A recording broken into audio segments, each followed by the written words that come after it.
Hello and welcome, class. My name is Taryn and I will be leading you through my presentation on radioisotope thermoelectric generators. First, I will be going over the contents of my presentation. So after listening to me talk, you'll hopefully have a deeper understanding of what an RTG is, the design, the fuels used, the lifespan, the efficiency, any safety considerations, and its applications. RTGs are devices that convert the waste heat given off by radioactive decay processes into usable electrical energy. This type of generator has no moving parts. So the first thing that I thought when I looked this up is, okay, that sounds really complicated and more importantly, costly. So why would somebody use this instead of other methods? RTGs are often installed in space-bound objects and remote structures or machines that cannot obtain energy efficiently by any other means. These include satellites, probes, and even remote lighthouses.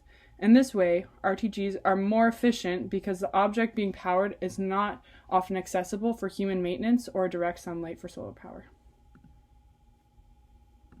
So an RTG needs fuel in the form of radioactive isotope that will decay radioactively, but it won't just take any fuel, and we'll talk about that in a later slide.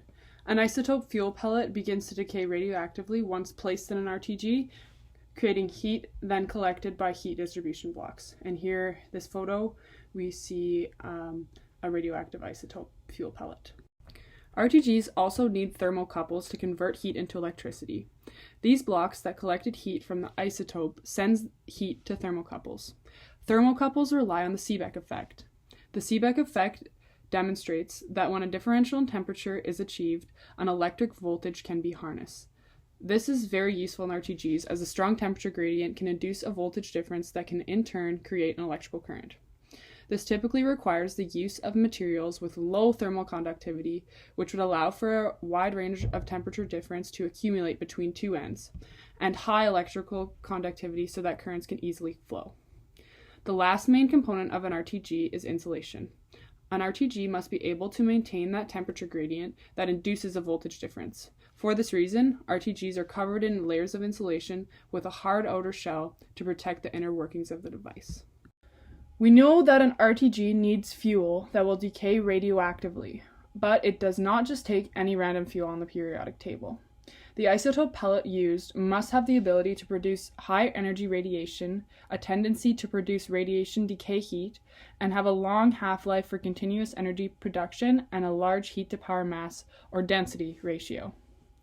Of the 1,300 radioactive isotopes investigated by Dr. Bertram C. Blanc of Mound Laboratories in 1960, only 47 of these were found to have these characteristics, and even less can actually be used efficiently in an RTG. The main differences between RTGs and fission reactors are weight, lifetime, and power output. The first Soviet Topaz reactors in 1971 were capable of producing 5 kilowatt of electrical power for 3 to 5 years and weighed 320 kilograms. Around the same time, a Systems for Nuclear Auxiliary Power 19, or the SNAP-19 RTG, weighed only 14 kilograms and had an additional power output of about 40 watts. 4 of these together produced enough power to last 30 years on Pioneer 10 and 22 years on Pioneer 11. The Voyager satellites, which launched in 1977, were each equipped with 3 RTGs, providing them with 470 watts of power with an expected lifetime of about 48 years. Currently, a multi-mission radioisotope thermoelectric generator, which is the RTG on the Curiosity rover, on its own has a life expectancy of about 14 years. RTGs, though very reliable and long-lasting, are not overly efficient. Standard RTGs have an energy conversion efficiency of 5 to 9%.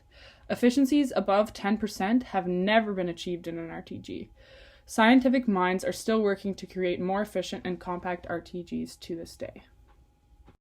Having any nuclear-based processes in functioning devices always creates concern over human safety and possible radioactive contamination involved. Even though RTGs are designed to function in remote environments where human populations are sparse or non-existent, these questions are not unwarranted. As with any scientific experiment, there is risk involved. In this case, there is risk that RTG fuel leaks or an RTG explodes while launching.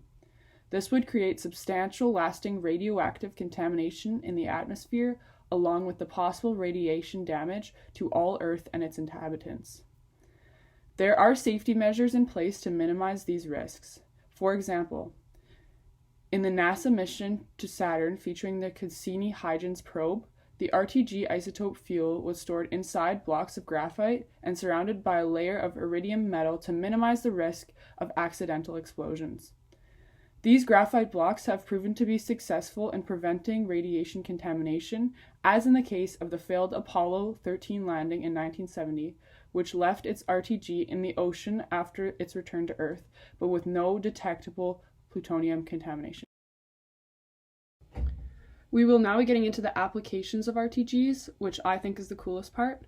So the Soviet Union built 1,007 RTGs to power uncrewed lighthouses and navigation beacons on the Soviet Arctic coast, or the Arctic Circle, by the late 1980s. These lighthouses were not maintained for many years after the dissolution of the Soviet Union in 1991. Some of the RTG units disappeared during this time from either looting or by natural causes.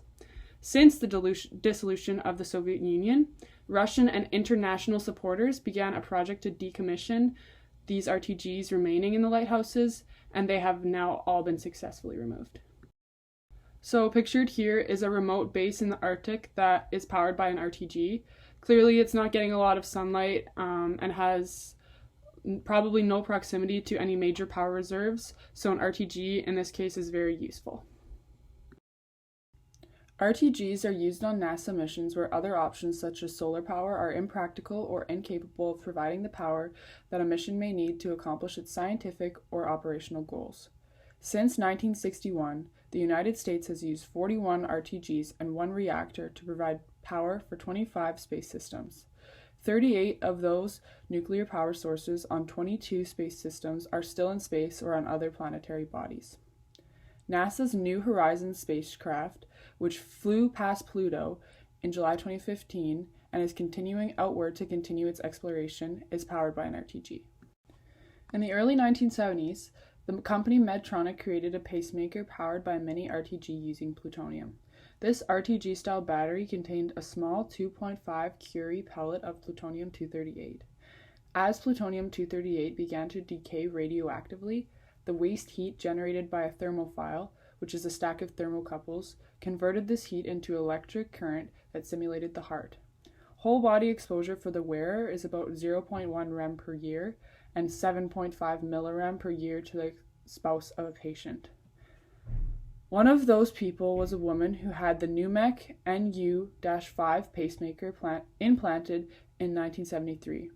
She recounted that the device was still functioning properly 34 years later in 2007. Compared to a modern pacemaker, this is very impressive.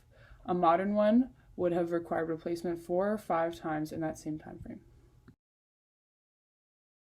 So that is all I have for you today. Thank you so much for sticking around to the end, and you can email me with any questions that you may have on the topic. Bye.